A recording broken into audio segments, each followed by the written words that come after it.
ഈശോ മിശിഹായ്ക്ക് സ്തുതിയായിരിക്കട്ടെ.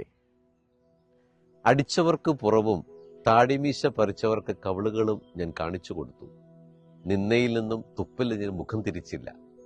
യെശയ്യാ പ്രവാചകന്റെ പുസ്തകം 50-ാം അധ്യായം 6-ാമത്തെ വാക്യം. നമ്മളുടെ ജീവിതത്തിൽ ഈ നോമ്പിലൂടെ കടന്നു പോകുമ്പോൾ ഈശോ നമ്മളെ പഠിപ്പിക്കുന്ന വലിയ ഒരു അധ്യായം എന്നുള്ളത് സഹനങ്ങൾ ഏറ്റെടുത്ത് വിശുദ്ധീകരിക്കപ്പെടുക എന്നുള്ളതാണ്. നമ്മളുടെ മരണത്തിന്റെ മുഖം അവന്റെ മുമ്പിൽ തെളിഞ്ഞപ്പോൾ നമ്മളുടെ ജീവൻ രക്ഷിക്കാൻ വേണ്ടി അവൻ സഹനങ്ങൾ ഏറ്റെടുത്തു രക്ഷയിലേക്ക് നയിച്ചു.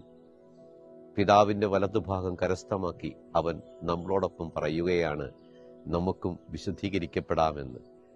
നമ്മുടെ കൊച്ചു കൊച്ചു സഹനങ്ങളും വേദനകളും അവന്റെ ഹൃദയത്തോട് ചേർത്ത് വയ്ക്കാനും ആ സ്നേഹത്തിൽ പങ്കാളികളാകാനും ഈ നോമ്പുകാലം നമ്മെ സഹായിക്കട്ടെ. ദൈവം നമ്മളെ അനുഗ്രഹിക്കട്ടെ.